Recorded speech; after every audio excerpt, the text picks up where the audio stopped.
Assalamualaikum warahmatullahi wabarakatuh. Waalaikumsalam warahmatullahi wabarakatuh. Bismillahirrahmanirrahim. Alhamdulillahirabbil alamin.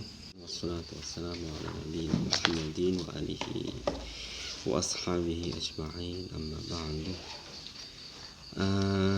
Mari kita awali bersama-sama membaca suratul Fatihah untuk sahibi hadan kita wa usulihi wa furu'ihi wa syaikhihi wa asatidihi wa muridihi wa jami'a baina wa ulamaina wa ummahatina wa masyayikhina wa asatidina wa usulina. Syai'ulillahi lahum wa lana al-Fatihah. A'udzu billahi minasy syaithanir rajim. Bismillahirrahmanirrahim. Iyyaka na'budu wa iyyaka nasta'in. Ihdinas siratal mustaqim. Siratal ladzina an'amta 'alaihim ghairil maghdubi 'alaihim.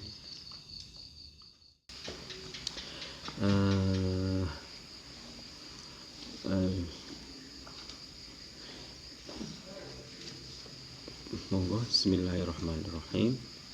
Muqabasat.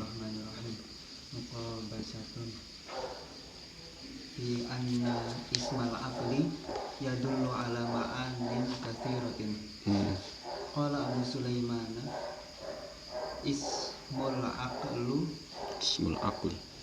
aqli yadullu ala ma'anin wa tanqasimu tilkal ma'ani ila aqsamin bihasabi ma yunqasimu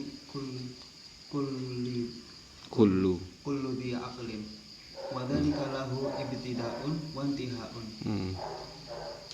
Wahiduha wa huwa bi ma'na ibtida'i bi tab'i wa al-aqlu al-fi'alu wa al-aqlu al-fa'alu wa huwa ashibahul fa'ilu wa thani bihasabil intihai wa huwa al-aqlu al-insani wa yusama hayulaniyan wa huwa fi nisbatil maf'uli wa thalithu bihasabi ma'nal wasfi wa huwa al-aqlu al-mustafadu wa huwa fi nisbatil fi'li wal aqlil insani alladhi bimanzilatil maf'uli huwa fi hiyazil quwwati allati yahtaju an takhruja ilal fi'li wahdahu anna syai'a alladhi min sya'nil juz'i minhu ayyusira kalaman wa ma'nahu anna fi quwwati kulli wahidin min hadhihi al-uqulil juz'iyyati ayyudraka jami'al maqulati allati min sya'niha an tudraka walamma kana alladhi bil quwwati yahtaju ila syai'in mawjudun bil fi'li yakhrujuhu ila al fi'li kana dhalika syai'u huwa al-aqlul fa'ali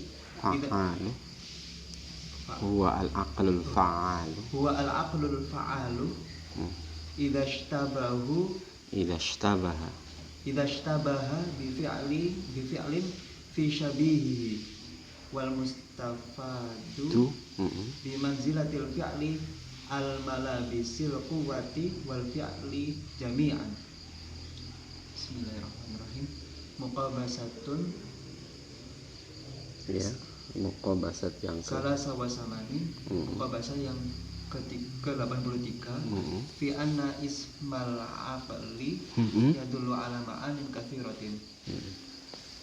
Dalam hal bahwasanya isim akal, nama akal, tentang akal menunjukkan pada beberapa makna yang banyak. Qala Abu Sulaiman berpendapat ismul aqli, bahwasanya ismul aqli yadullu ala ma'anin. Isim akal itu nama akal itu menunjukkan pada beberapa makna. Wa tanqasimu tilkal ma'ani, dan makna-makna itu terbagi ila aqsamin pada beberapa pembagian bihasabi ma yanqasimu kullu dhi aqlin berdasarkan sesuatu yang terbagi berdasarkan sesuatu yang memiliki tiap-tiap yang memiliki akal berdasarkan apa yang dibagi oleh yang memiliki akal, berdasarkan sesuatu yang dibagi oleh yang memiliki akal. Wadzalika, dan hal itu lahu bagi ismul akli ibtidaan wantihaan, permulaan dan akhiran. Wahiduha, yang pertama adalah wahwa bimaknal ibtidai, yakni dengan makna permulaan, bitabai, dengan nature. Huwa al-aqlul fa'alu, yakni pembagian yang pertama ini al-aqlul fa'alu, akal fa'al atau tindakan-tindakan. Wa huwa asyibhul fa'ilu, yakni serupa dengan fa'il. Wasani, dan yang kedua adalah bihasabil intihai, berdasarkan dengan akhiran. Wa huwa al-aqlul insani, yakni akal manusia. Wa yusamma hayulaniyan, dan dinamakan sebagai hayulaniyan. Wa huwa fi nisbatil maf'uli, ia dinisbatkan pada maf'ul. Wa tsalitsu, dan yang ketiga bihasabi ma'nal wasfi, berdasarkan makna yang tengah, makna tengah. Wa huwa al-aqlul mustafadu, yakni akal yang memberikan faedah. Yang ya. Wa huwa fi nisbatil fi'li, ia dinisbatkan pada fi'il. Wal aqlil insani, dan akal manusia. Alladzi bimanzilatil maf'uli, yang berada pada kedudukannya maf'ul. Wa fi hizatil quwwati, ia berada dalam menghalau potensi atau al-quwwah. Allati yahtaju, yang membutuhkan antakhruja, untuk keluar ilal fi'li, pada fi'il. Wahadduhu, dan hadnya atau maksudnya atau hadnya, definisi akal itu sendiri. Wahadduhu, dan definisi akal itu sendiri adalah sesuatu yang anna syai'al ladzi min sya'nil juz'i minhu, sesuatu yang dari kebutuhan, dari keadaan bagian yang ada di dalamnya, dari keadaan yang ada di dalamnya, dari keadaan yang berada dalam bagian darinya. Ayyasiro, dapat menjadi kalaman, wacana. Wa maknahu, dan makna dari akal itu sendiri anna fi quwwati kulli wahidin, dalam potensi tiap-tiap yang satu, min hadhil uqulil juz'iyati, dari akal-akal bagian yang ini. Ayyadroka, untuk memperoleh jami' al-maqulati, keseluruhan dari yang diakalkan, objek yang dinalar. Jami' al-maqulati, pada semua objek yang dinalar. Allati min sya'niha, yang dari kebutuhannya, antadroka, untuk memperoleh. Walam makana, Dan ketika ada alladzi bil quwwati yang memiliki potensi, yahtaju ila syai'in, butuh pada sesuatu, maujudin yang maujud, bil fi'li dengan fi'il, yakhrujuhu ilal fi'li mengeluarkannya untuk mengeluarkannya pada fi'il. Yakhruju maka mengeluarkan opo al-quwah atau akal hu ing alladzi ilal fi'li maring tindakan. Jadi terus Kan yakhruju kana dzalika syai'u huwa maka sesuatu itu adalah huwa iya al-aqlu al-fa'alu, akal fa'al atau akal tindakan-tindakan. Idastaba ketika menyerupai bi fi'lin dengan fi'il atau tindakan, fi syabihi dalam keserupaannya, wal mustafadu dan akal mustafad wal mustafadu dan dinamakan akal mustafad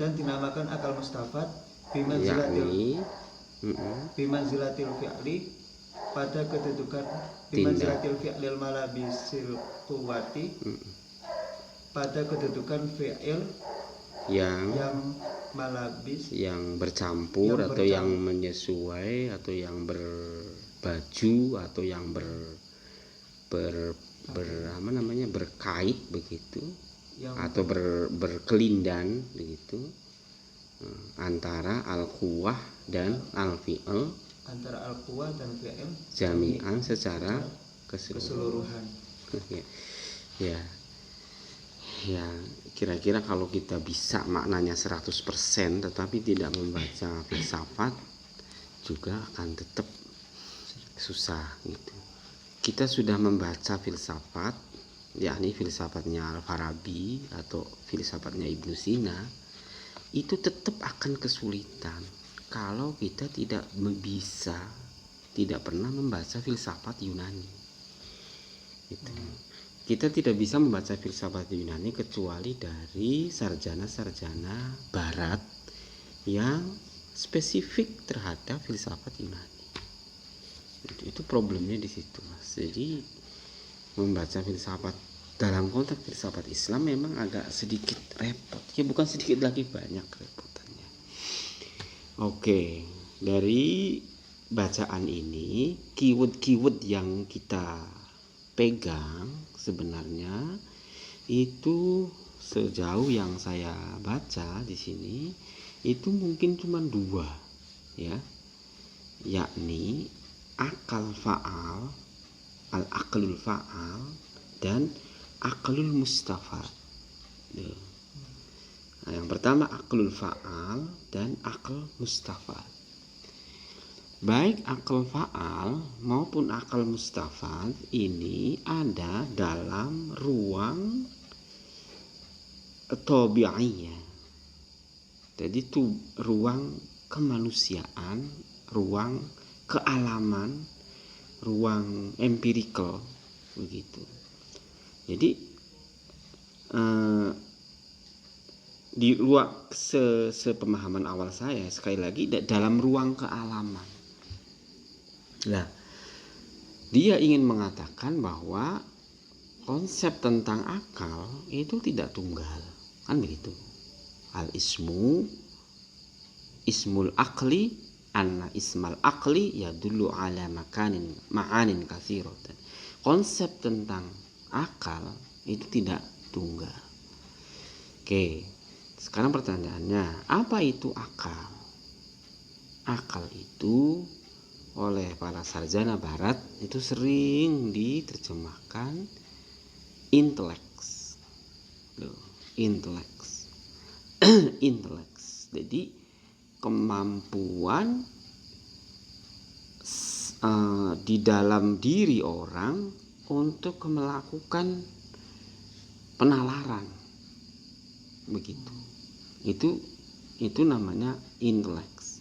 Akal, inteleks.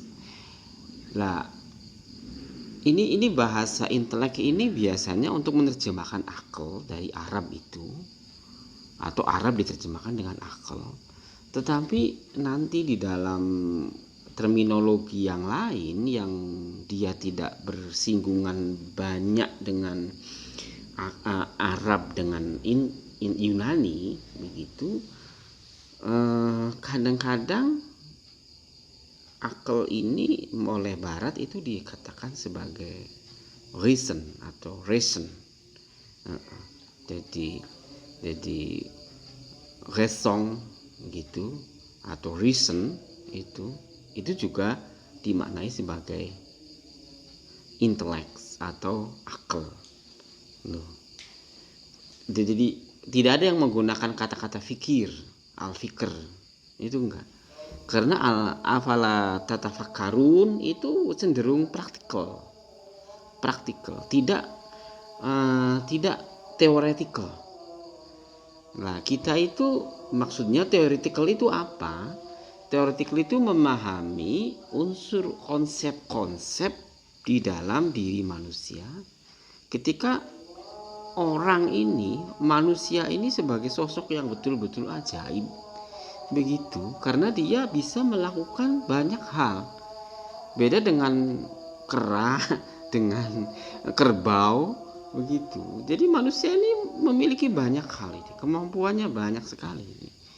Bisa merayu, bisa menggoda, bisa memanipulasi, bisa jujur, bisa macam-macam deh. Gitu. Lah, bisa berpikir tentu, kan begitu. Lah, pada saat yang sama juga manusia ini melakukan tindakan untuk jalan, lari, kan begitu, tertawa dan seterusnya.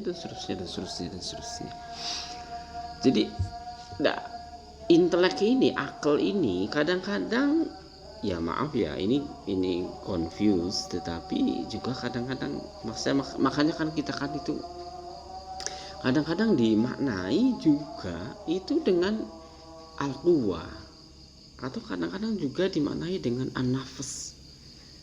An-nafs juga kadang-kadang dimaknai sebagai intelek. Ini bukan jiwa, tapi intelek.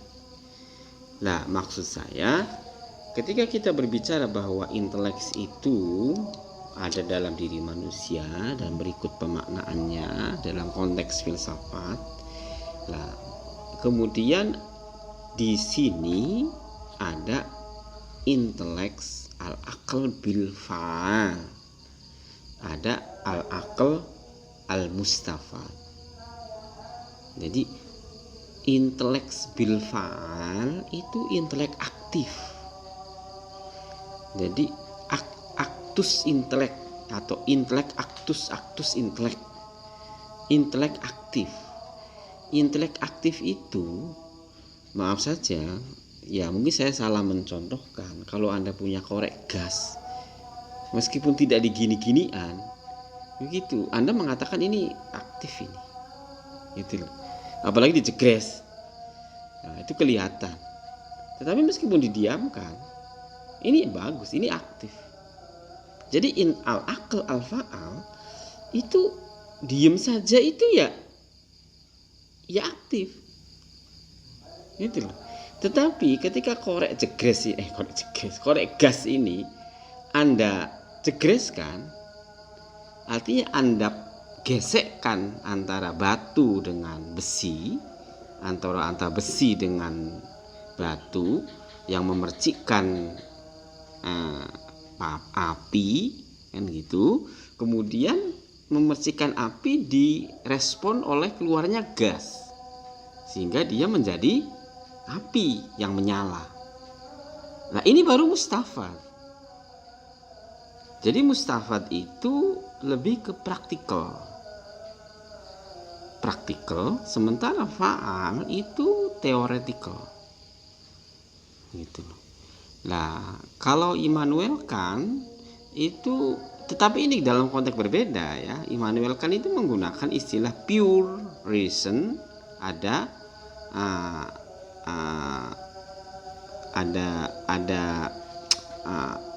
pure reason, dan ada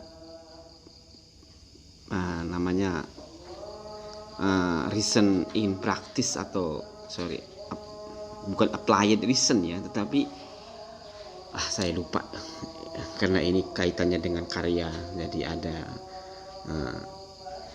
ada pure reason, ada satunya ya dalam konteks nalar terapan begitu. Tetapi kita cobalah antara al-aql fa'al sama al-aql mustafad itu diidealkan oleh musonif ini, itu tidak boleh pisah begitu. Ada di awal al-aql al-fa'al, kemudian di intihanya itu al-aql al-mustafad. Al-aql al-mustafad itu praktis tidak bisa mustafad degres gitu kalau tidak punya potensi aql fa'al. Tetapi pada saat yang sama aql fa'al, tetap aja aql fa'al itu tidak bisa menelorkan kalau dia tidak ada di dalam ruang aql mustafad. Tetapi keduanya harus dibedakan gitu loh. Karena apa? Karena kadang-kadang, ya bukan kadang-kadang lagi, apa yang ada di aql mustafad, aql fa'al itu berbeda dengan ruang-ruang di aql mustafad. Kenapa? Karena aql mustafad itu berhadapan langsung dengan realitas. Tuh. Ini yang ininya dulu, yang sederhananya dulu. Jadi coba kita pahami ya. Jadi ismul aqli yadullu ala mana tanqasimu tilkal ma'ani ila aqsamin bihasbi ma yanqasimu kullu dhi aqlin, dengan sesuai apa yang menjadi pembagian bagi orang-orang yang berakal. Wadzalika lahu ibtida'un wa intihaun. Dari satu perspektif, akal itu ada ibtida, ada intiha. Wahiduha al-ibtida'u bitabbi huwa al-aql al-fa'al wa huwa ashibul al-fa'il. Akal fa'al itu seperti penggerak, begitu, yang menggerakkan, begitu.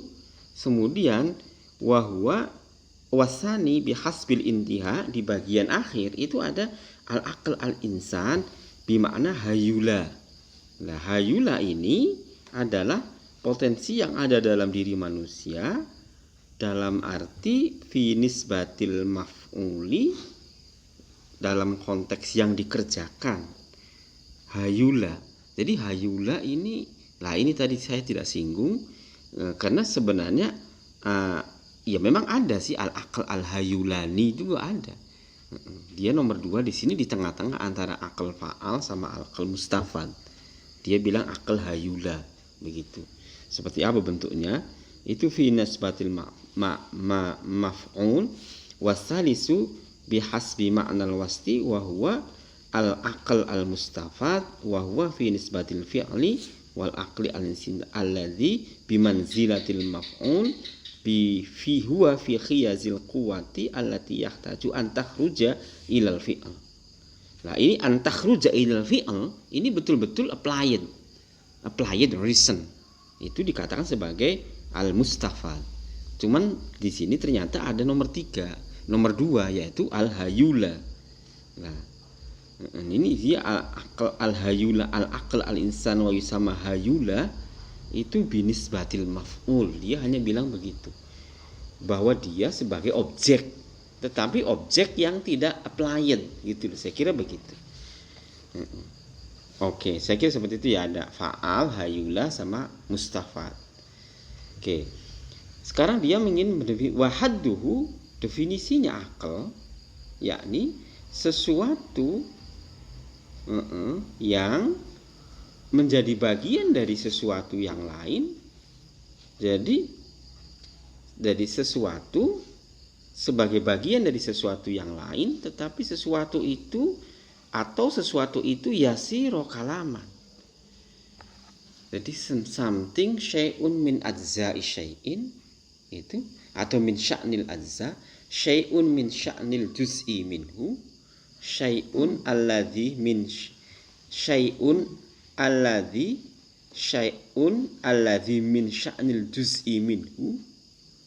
Jadi sesuatu yang bagian dari di dalamnya itu menjadi kalaman. Menjadi kalaman. Kalaman itu apa? Kalaman itu omongan.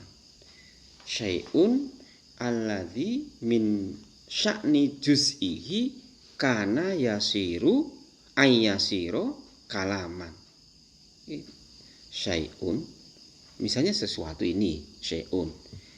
Gitu ya, syai'un. Alladhi min sya'nihi, yang di dalam syai'unnya itu dari min sya'n, sebagian yang ada di dalamnya ini itu menjadi kalam, yasiro kalaman. Misalnya contoh, kalaman ini apa?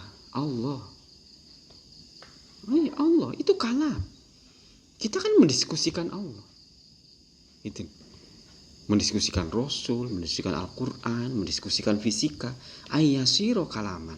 Tetapi itu kalaman ini syai'un min juz'in aja. Loh, gitu loh.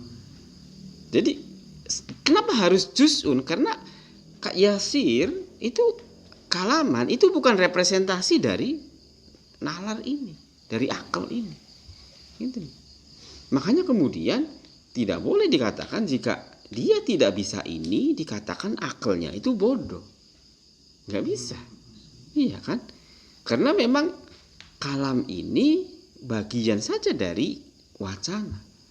Mungkin saja dia wacananya lebih kepada katakanlah afeksi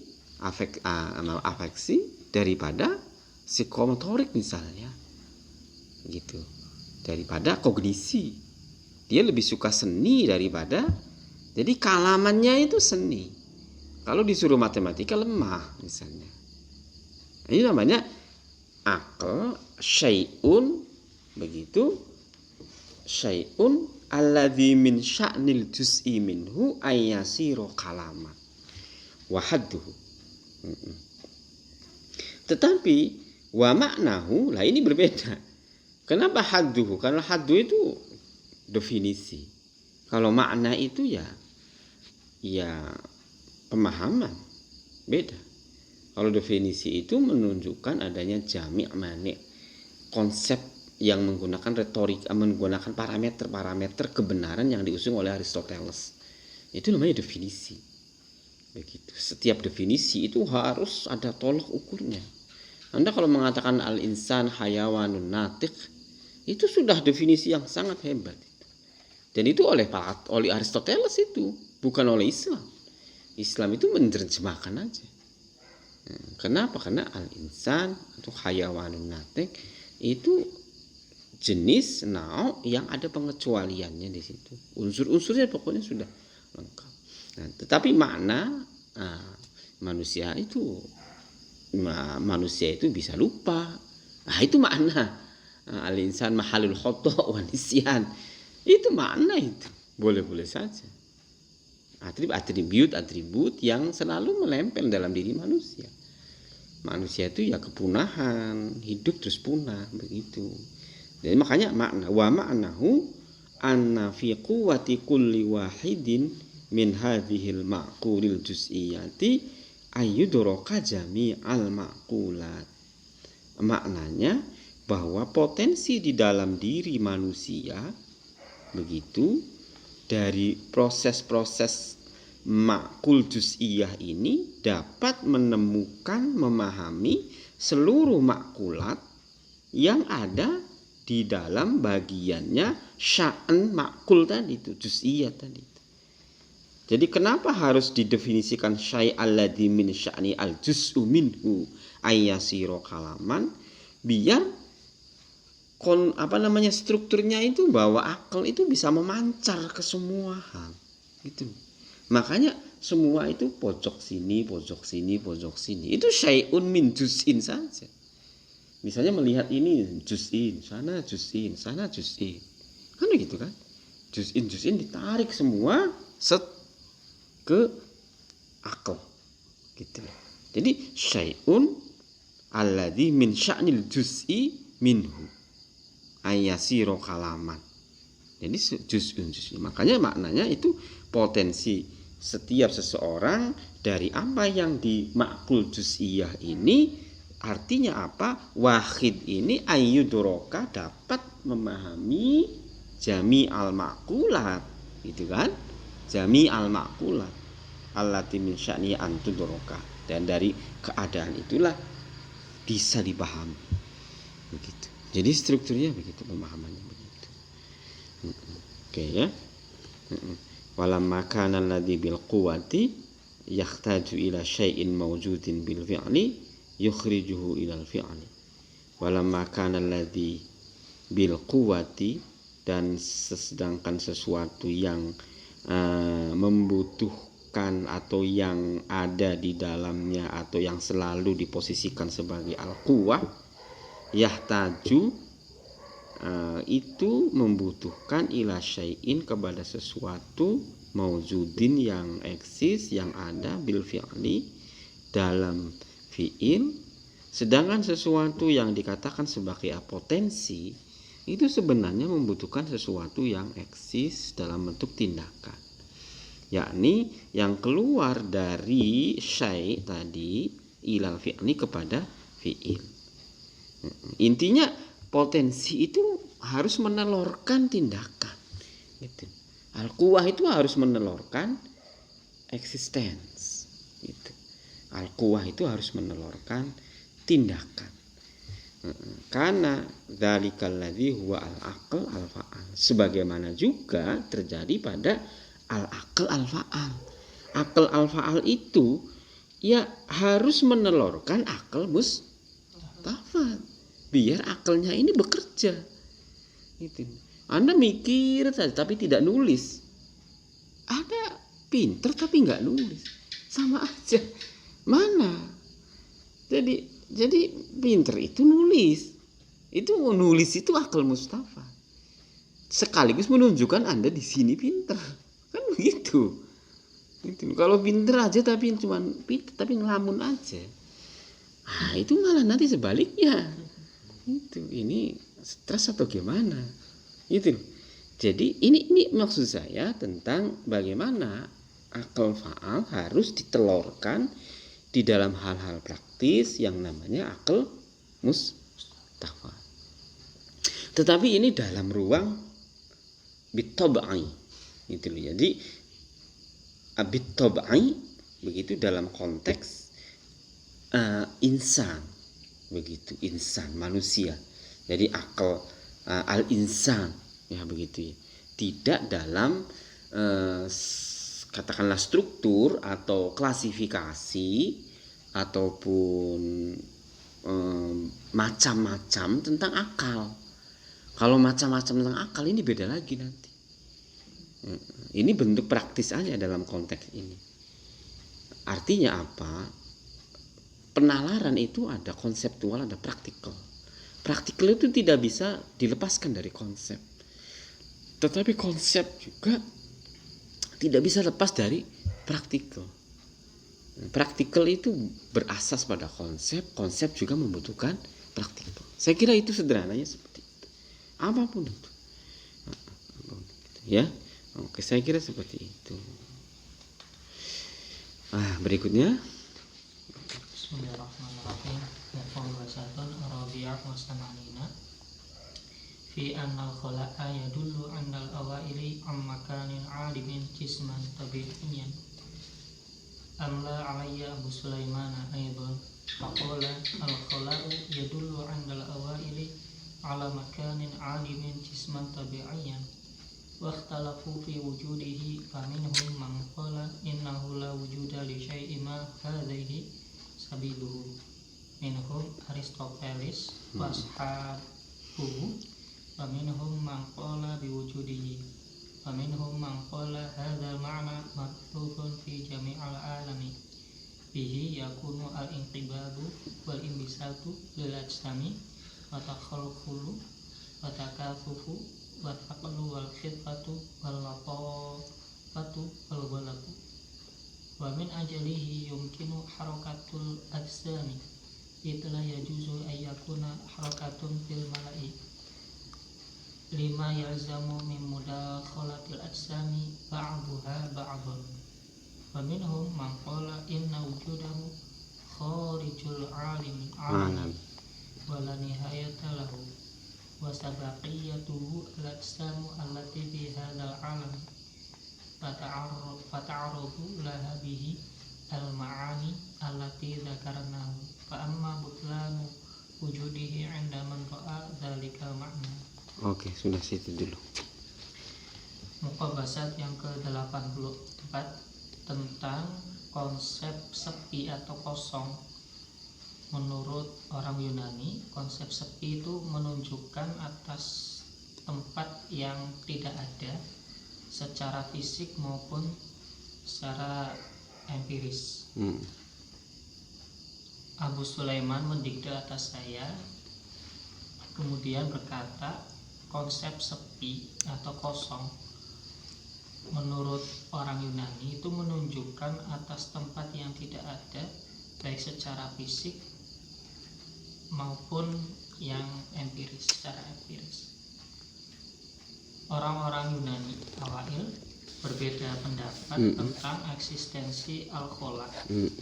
Sebagian dari mereka berkata bahwa al-khola itu tidak bereksistensi li syai'ima terhadap sesuatu perkara yang ini itu adalah jalan dari perkara. Sebagian dari mereka yang berpendapat tadi adalah Aristoteles dan orang-orang yang mengikutinya. Dan sebagian dari mereka ada yang mengatakan tentang eksistensinya al-khola. Dan dari mereka berkata makna ini itu berhamburan fi jamil alami dalam keseluruhan alam. Bihi dengan al-khola ini yakunu menjadi al-ingkibadu yang tergenggam al-ingbisatu dan melapangkan lil asami bagi beberapa fisik dan tipis atakafufu dan berat tebal atfaklu dan berat wal khifatu ringan wal latafatu lembut wal ghalatu dan kasar. Dan dari perspektif itu dimungkinkan geraknya fisik. Jadi min ajli khola begitu. Ya, dan dari arah fisik arah khola kosong dimungkinkan geraknya fisik. Karena tidak dapatnya gerak fil malaki di dalam keterpenuhan. Lima terhadap sesuatu yalzamu yang menjadi tetap mimudakhalatil azami dari saling masuknya fisik ba'duha opo sebagian azam ba'du pada sebagian yang lain. Dan dari awail berkata dari sebagian awail berkata inna wujudahu kharijal alam bahwa sesungguhnya eksistensi al-khola itu di luar alam dan tidak ada akhir bagi al-khola.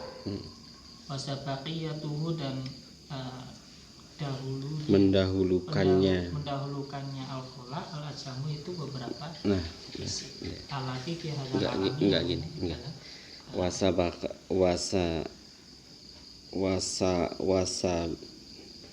Wasabqiyatuhu gitu ya.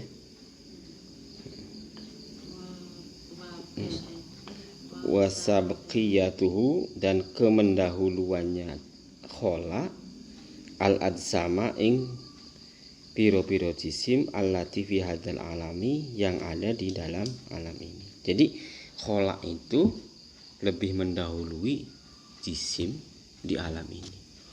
Khola posisinya harus lebih dahulu daripada jisim. Begitu. Kalau menurut saya lo ya. Wasabqiyatuhu al-adzama allati fi hadzal alam. Arudu maka muncul laha bagi Fata arrodo maka jadi anyar iku laha kaduwe atsam bihi sebab khola al-ma'ani beberapa makna ing piro-piro makna ing piro-piro makna allati dzakarna yang telah kami jelaskan. Kami jelaskan pada al-ma'ani.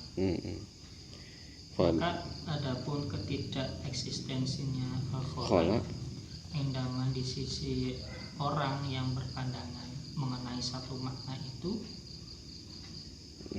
dan itu jauh. Oke, sampai sini dulu ya. Oke, jadi kita punya belajar lagi tentang konsep ke khola. Khola itu apa bahasa Inggrisnya? Kosong, empty, atau kekosongan itu, atau kenihilan, atau yang jelas ini sangat rumit juga karena kosong di sini dalam arti betul-betul fisika yang sampai ke kecil begitu, ataukah apa gitu. Jadi contoh misalnya, ya ini pelajaran fisika yang paling sederhana. Ketika kita memasukkan air ke dalam botol, sebenarnya itu bukan memasukkan jisim kepada sesuatu yang khola. Benar enggak? Karena di dalam botol itu tidak khola, tidak kosong. Di situ berisi udara, itu ya. Nah, ketika kita masukkan minyak goreng di dalam botol itu, maka secara otomatis udara itu akan naik. Nah, kalau seperti itu, dia di sini tidak cocok kalau mengatakan ada kata-kata misalnya, ada malak tadi, mana tadi kata-kata malak. Harokatun dan malak. 6 dari atas. 1, 2, 3, 4, 5, 6. Ya. Id la yajuzu an yakuna wa min ajlihi yumkinu harakatu min ajlihi yumkinu harakatal yumkinu memungkinkan opo khola harakatal adzami ing bergeraknya adzam. Oke ya. Oke, ini kita terima ya. Jadi ketika botol itu masukkan minyak, maka ada gerak jisim. Di situ udara naik keluar. Nah, berarti itu yumkinu harakatul adzam. Ketika kita ujuk-ujuk ada pohon tumbuh di sini, begitu ya, di sini nanti tegel ini akan pecah, kan begitu kan? Karena akan diisi oleh pohon, kan begitu. Misalnya ada rumah subung begitu, nggak ada orangnya, kan keluar pohon itu, rumah itu pada pecah semua karena harakatul adzam, karena di situ ada sesuatu yang muncul. Jadi harakatul adzam itu ya saya kira seperti itu. Tapi kemudian idla yajuzu ayyakuna harakat ayyakuna, jadi tidak boleh ada opo ayya al idla yajuzu ayyakuna, jika ada opo khola itu harakatun, itu bergerak fil malai, di dalam kepenuhan. Ini yang saya nggak pas. Jadi dia itu tidak boleh, khola itu tidak boleh bergerak di dalam hal yang penuh. Tapi nyatanya penuh semua kok. Jadi mana ruang kosongnya? Ini kan penuh semua. Jadi kalau dia masuk, kosong itu masuk, iya. Makanya sebentar ya, makanya ini maaf, ini agak sedikit acak juga. Makanya inna wujudahu khorijul alam. Bahwa khola itu adanya di luar alam. Loh, kalau ini mungkin agak sedikit oke lah. Tetapi rasional juga kalau Anda mengatakan bihi yakunu inqiyad, bahwa dengan khola itu memungkinkan begini. Khola memungkinkan begini. Ini bisa. Ini kan bisa. Khola memungkinkan takholkhol, tipis, takauf, sakel, khifah. Khola yang bagaimana kalau begitu? Ini kan problem. Jadi memang harus apakah khola itu, apakah jisim, apakah udara itu bukan jisim begitu sehingga dikatakan kosong, ataukah benda material itu dikatakan sebagai jisim sementara yang non material itu adalah bukan jisim? Ini di mana persoalan tentang khola dan malaknya gitu. Jadi makanya menurut saya harus dipahami lebih dalam bahwa definisinya dulu sebenarnya makanin adimin ala makanin adimin jisman tabi'iyan. Sepi itu adalah makan yang tidak memiliki jisim tabi'i. Itu sepi. Apakah kemudian udara itu jisim atau tidak? Apakah atom-atom itu jisim atau tidak? Nah, ini pertanyaan. Dan seterusnya. Jadi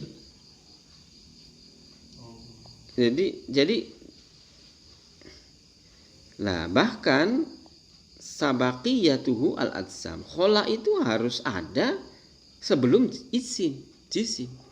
Karena kalau khola itu tidak ada, jisim itu menjadi tidak ada juga. Karena jisim itu harus menempati ruang yang khola, space yang khola, yang kosong. Jadi dia ada dulu khola, baru ada jisim. Begitu. Fi hadzal alam. Maka kemudian dari khola jisim, dari jisim itulah kemudian ma'an, bermakna makna, ada makna. Nah, ini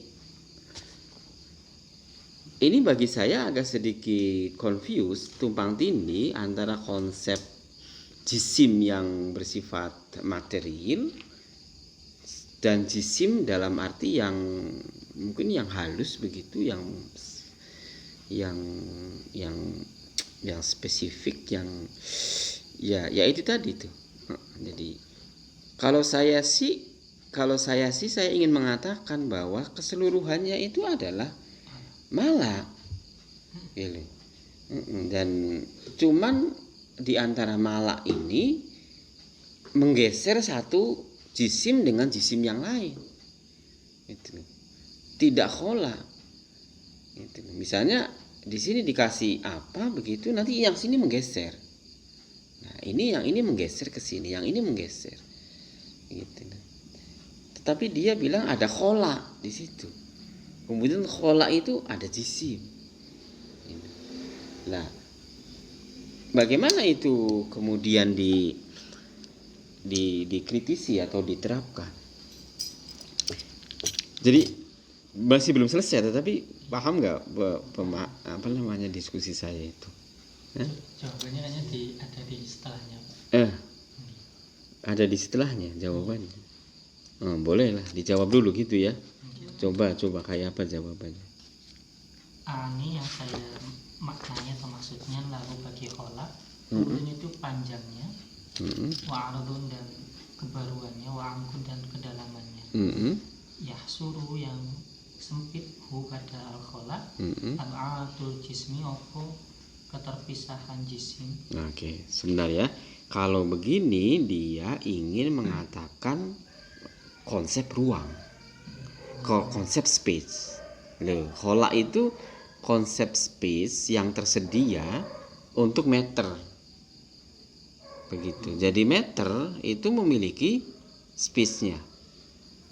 Space itu akan diukur di lebar, tinggi, kan begitu kan?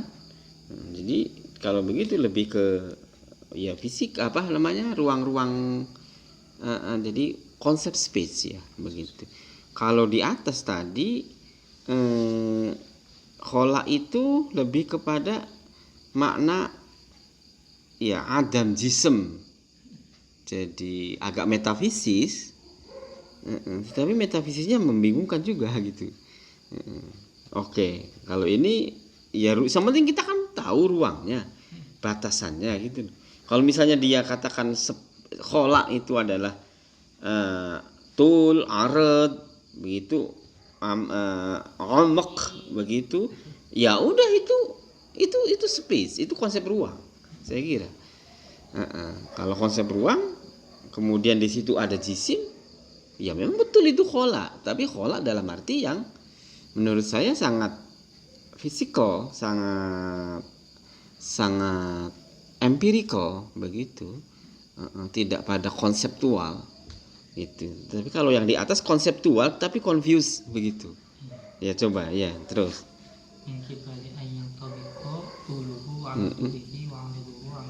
Oke.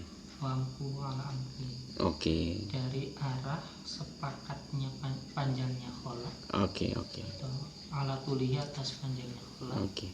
Arabuhu dan atas kebarunya khola. Arabihi atas kebarunya khola. Wa'amkuhu dan kedalamannya khola. Ala umqihi atas kedalamannya. Oke. Wal jismu. Jisim apa ya? Ya jisim. Meter.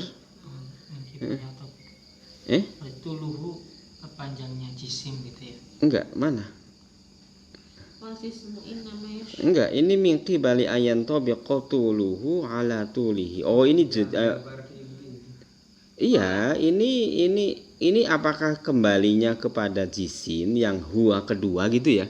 Maksudnya ataukah yang dua-duanya kembali kepada khola? Ya, saya kira karena kalau kita buru-buru masukkan jisim itu ya memang kedua bisa kembalikan ke jisim. Tetapi kalau kita tidak masukkan jisim segera, maka tuluhu ala tulihi ya ayantobiqu tuluhu ala tulihi, bahwa memang konsep ruang itu akan selalu berkait dengan konsep yang diruangkan. Gitu loh. Jadi misalnya contoh ya, kita punya tanah ini 160 meter. Kan begitu. Ruang 160 meter itu sekaligus mengkotakkan antara konsep panjang dan konsep meternya, ruangnya, bahan bendanya. Gitu loh. Konsep segi 4, luas gitu kali panjang. Luas ini tidak bisa dilepaskan dari luasnya ini. Iya, dari meternya, dari tanahnya. Gitu kan? Artinya apa? Konsep tentang ruang tidak bisa dilepaskan dari yang diruangkan. Yang diruangkan yang ada di ruang ini.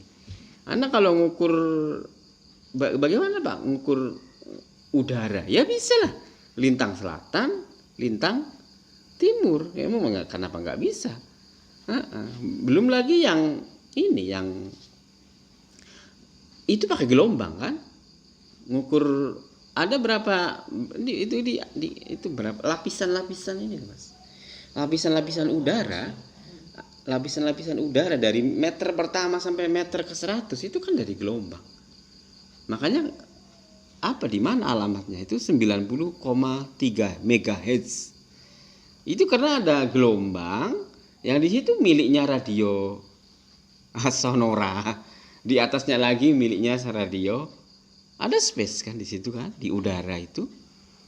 Ada di atas kaki, berapa kaki. Itu juga space juga kan begitu, tetapi bersamaan dengan meternya gitu. Jadi tuluhu ala tulihi ini bahwa ruang yang diruangkan itu akan selalu menjadi satu, tidak boleh lepas, begitu. Itu maknanya arduhu ala ardihi, tetapi sama-sama konsep, begitu.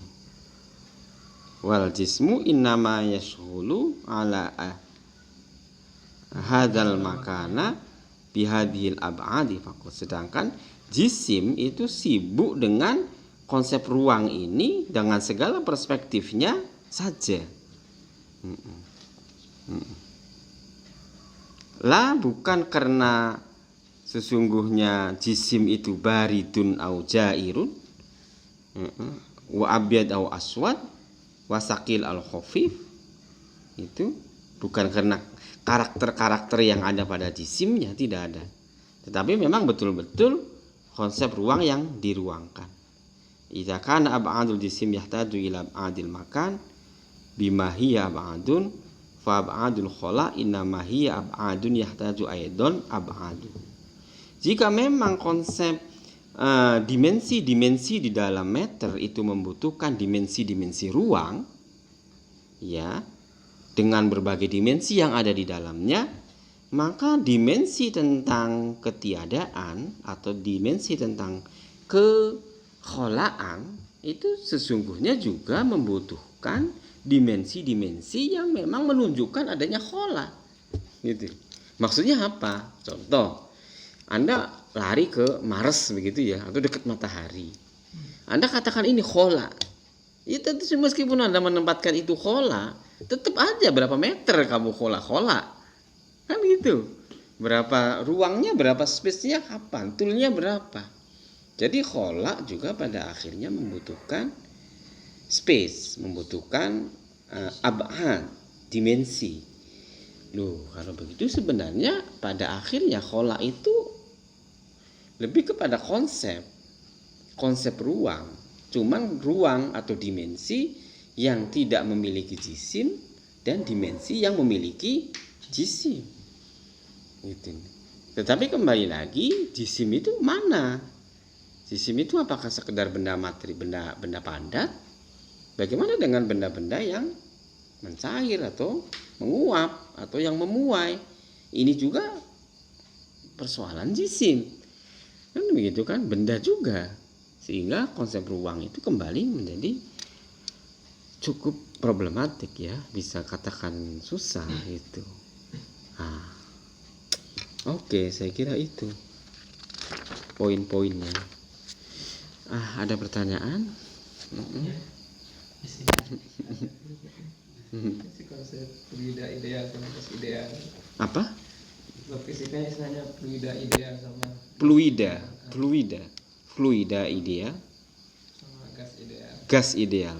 Gas ideal itu Ya kan kita dalam ruang itu kita ngambil space dalam kayak ini kan sebenarnya kita ngambil ruangan kecil gitu kayak kotak gitu. Iya, kita ambil. Nah, nanti kan bisa bergeser meskipun nggak kelihatan gitu. Iya, betul. Dalam konsep doang. Betul. Itu gas ideal.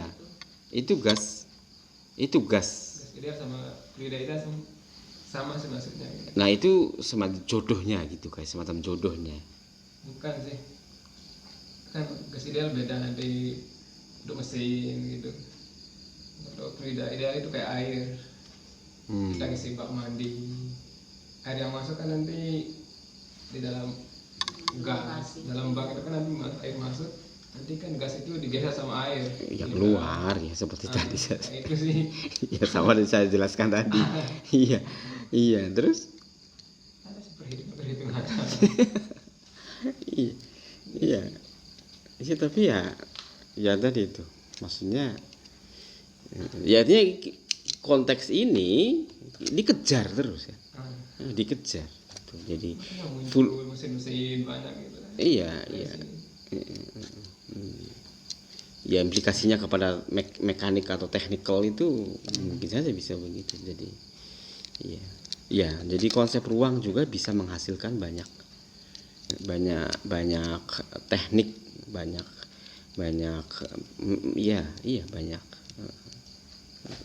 Oke saya kira itu ya, mudah-mudahan ada manfaatnya. Mari kita akhiri membaca hamdalah bersama. Ah.